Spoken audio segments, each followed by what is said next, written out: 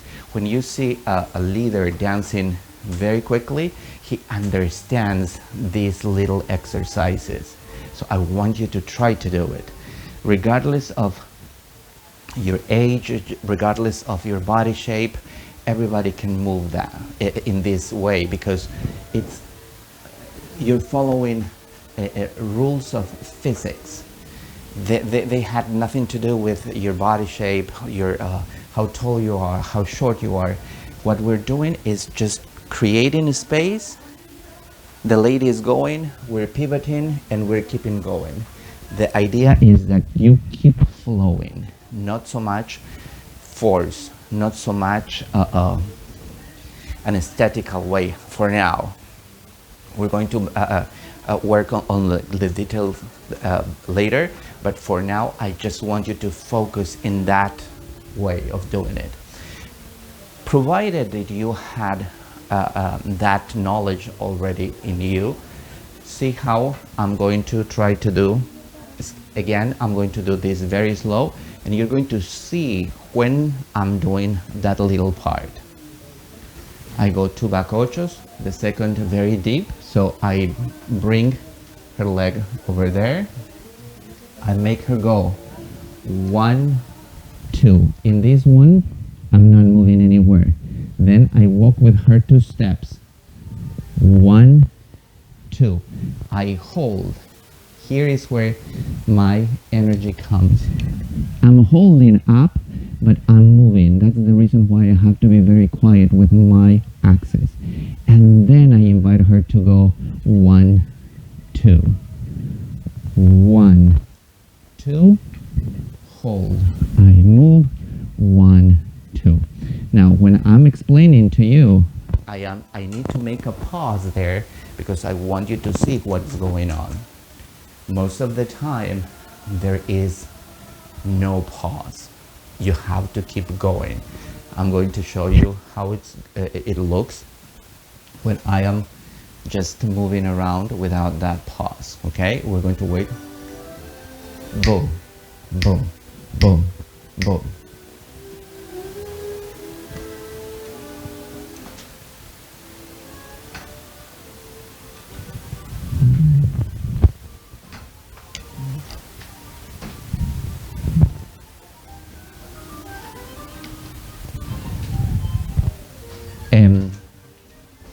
Of course, I don't want you to do this immediately, but I want you to comprehend every detail of this, okay?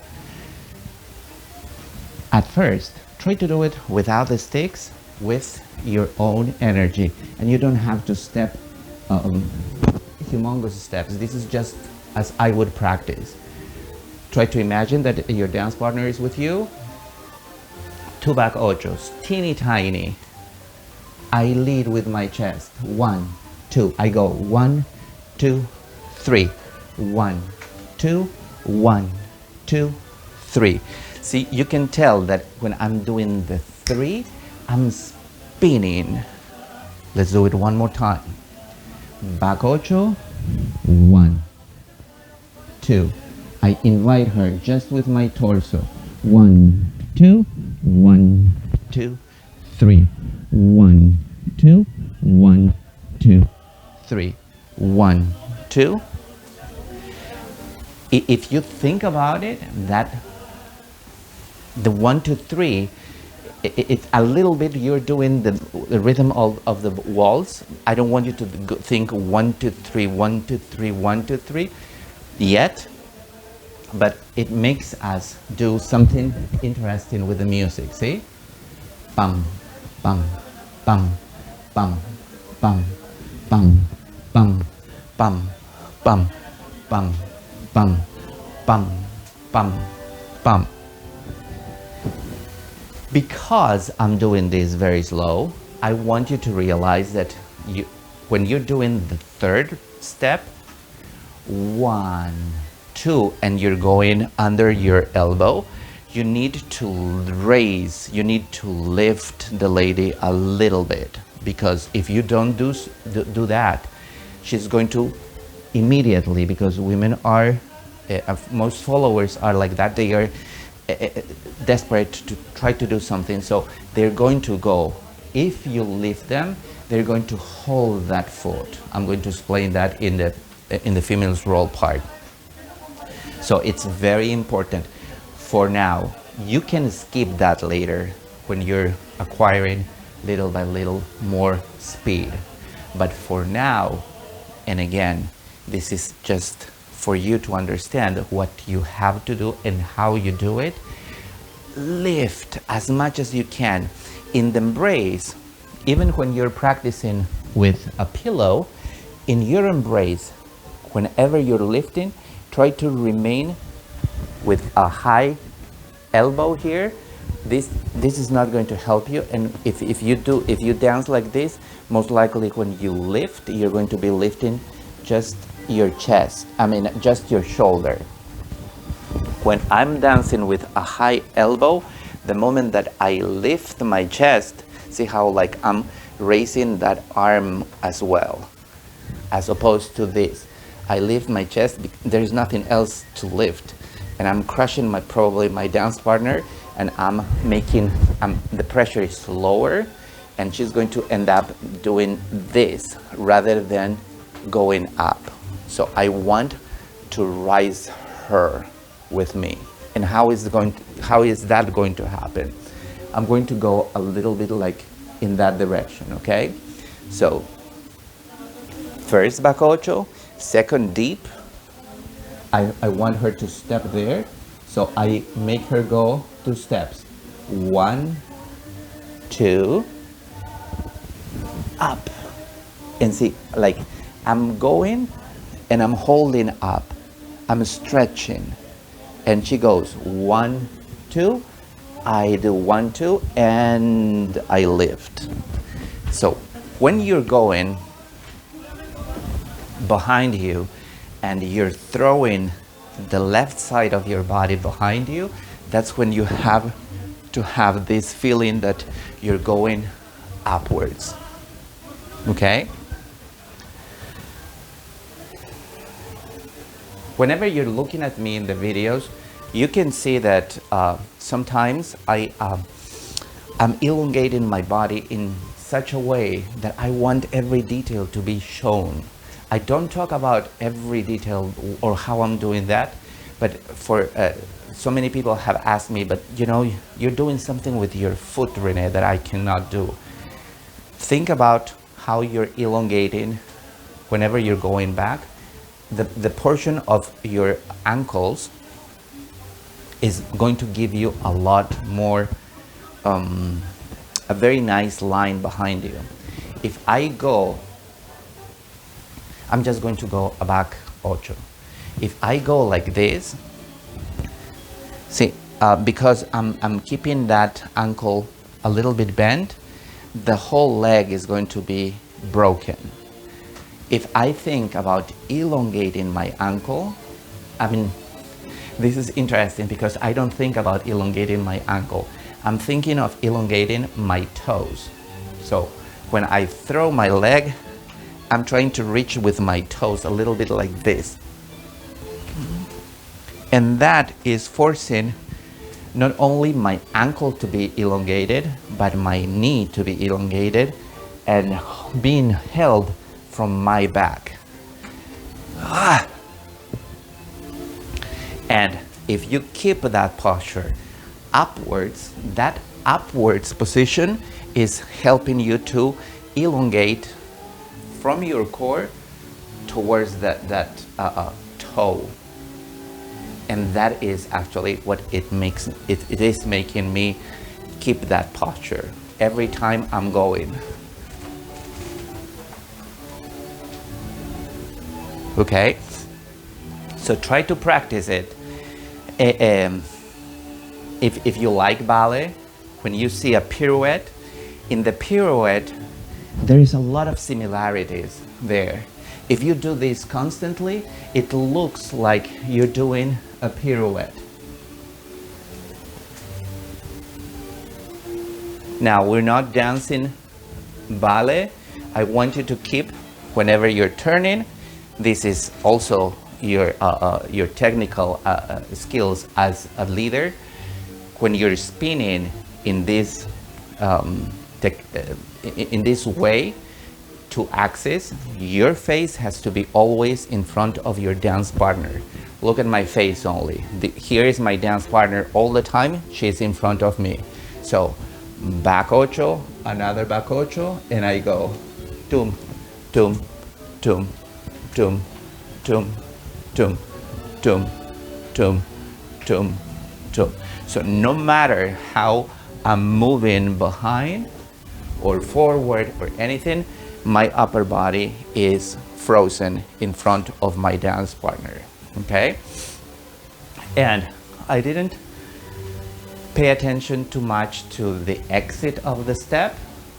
Let's review that part. I'm going to just do one turn. I do two back ochos just to start, and 1, 2. I'm taking that direction. 1, 2. I spin. She does 1, and I stop her second, and I go 6, 7, 8. That I wanted to give you because sometimes a lot of people say, "Oh, but what do I have to do after that?" So you don't have to go back to the other lesson last week. I want you to give you that it's so simple. She's walking 1, and you're taking control of her right leg to exit 6, 7, and 8. Okay? So at this point, it's more than do the exercise. I want you to practice to do this. I want you to develop the ability of use your abdomen muscles, your back muscles, your ankles, your toes, in order to elongate that leg. The more you elongate, which is different than making a long step. I don't want you to go like this in order to find your elongation. I'm doing a very short step, but still I'm elongating my foot. This foot cannot go longer than that because I'm going to start reducing my axis. I want you to still look tall. Okay? So if you practice these little things of this movement, when it comes to dance on the dance floor with a dance partner, everything is going to feel a little bit more comfortable, more fluid. You don't have to go fast. Try to practice slow. Try to listen to the music. In this case, this exercise is actually, you can do it with tango, you can do it with milonga, and you can do it with tango waltz. But I'm using tango waltz in this case because it's a Viennese waltz movement, but also it is because everybody knows how to dance waltz. Everybody knows a little bit, everybody's familiar with waltz, and it's a lot of fun to do that, okay? So, but anyways, I'm going to keep this, if you have any questions, I don't want to say, okay, this is it, and if you have any questions, please feel free to ask me. You can post your question here on YouTube. You can log on to later on the virtual milonga and ask me questions there. You can send me a private message. I'm more than happy to answer your questions about this because it's, once again, it's not complicated, but sometimes certain things get a little bit lost when I'm trying to explain, especially when I am trying to do it in a pre-recorded video that it doesn't allow you to, if you have any doubt immediately, you cannot have the answer, okay? So please feel free to let me know if you have any other questions about these exercises. Now, let's go to the females part, which is actually the best side of this exercise, okay? All right, for all the ladies out there, you have seen how when I was explaining to the leaders, I am asking them to elongate their bodies, to make their bodies to look a little bit taller, stretch upwards, stretch to the sides when they're going. Like I always say to you, especially in the regular lessons, I'm always asking you to do a little bit of an effort, thinking that you are the most visible part of the dance. Nobody looks at the guys. Everybody looks at you because you are holding that movement. So especially when you're dancing waltz, you have to keep flowing with the music, okay?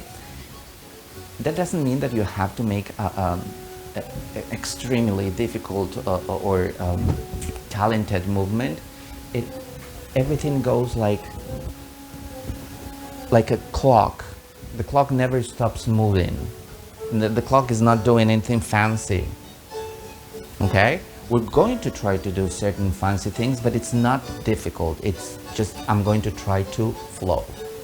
So let's review the very mechanics of I have to do the mechanics first, which are probably a little bit boring to you because you're not you're all desperate to how I'm going to do this, but you need to know where to put your feet first.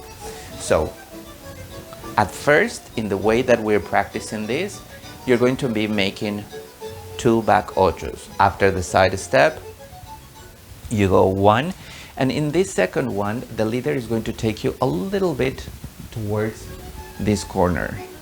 So to switch your direction to the line of dance, okay? Now, I know, if you know me, I always think that women have a GPS connected in their brain. they come with a GPS. We don't have a GPS as guys. So sometimes you notice that the leader is changing that position, and you're going to kind of like, oh, we're going in the wrong direction. You're not in charge of the direction. If the leader wants to, I know that I'm asking the leaders not to touch the midsection of the room, but if the leader is taking you there, there's nothing that you can do. Don't worry about that part, okay? The leader is wrong, and of course, she's going to take you to a wrong side, but it's not your responsibility to be taking care of that, okay? So, if you allow the leader to take you here, from here, all you have to do is, I want you to think, although in the first part of the lesson, I was talking about 2 steps, that's only for the leaders to understand. I want you to think 3 positions that you're going to have. You're going to go 1, it's a regular forward step. The second one, the leader is leading you in front of him. So it's not follow what the leader is doing, not what your brain is telling you to do. So when you do the second step, go with the energy of the leader. In this case, that energy is like a whisper. It's not like a word that I'm giving to you now. It's like I'm talking and then, okay? So I'm making you go forward, and the next one is a whisper. Now, you're going to feel after this step that the leader is moving. See how I'm moving my upper body, but not my foot. So I want you to think that that is your third position. And then and you repeat the action. Forward step with your left, teeny side step with your right, and hold it. Some leaders, because they know how to lead very nicely, you're going to feel immediately how you're being lifted. And if I have that lead, how I'm going to react to that lead that is lifting me. I'm going to go back ocho, 1, 2, lift, 1, 2, lift. Okay? I don't want you to feel, I don't want you to understand that you have to lift. If you feel, you're going to feel like that you want to lift that foot. This is not a kind of exercise. We don't have the time to go a lift like this. So don't think that I am suggesting to do that. All I'm suggesting you is like to lift your foot off the ground. So a little bit like this. Bum, bum, bum, bum, bum, bum. I did every beat there. That is difficult to do. For that same reason, I want you to try to do this very slow. Let's do it from, I'm going to do just 3 and I'm going to finish the step. Teeny tiny steps. Back ocho, second back ocho, that is the direction. First set, 1, 2, flick, 1, 2, flick, 1, 2, flick. The leader finishes 6, 7, and 8. Okay? The flick is something that you are adding. That is your decision. The leader is not in charge of that. So, what I'm trying to say there is that you are responsible if your legs get tangled there. So do it in a way that it's not going to interrupt the leader, that is not going to go in between that communication that you have to go with the leader. I would highly recommend that you do this, you practice very slow. See, I'm going to be singing the beats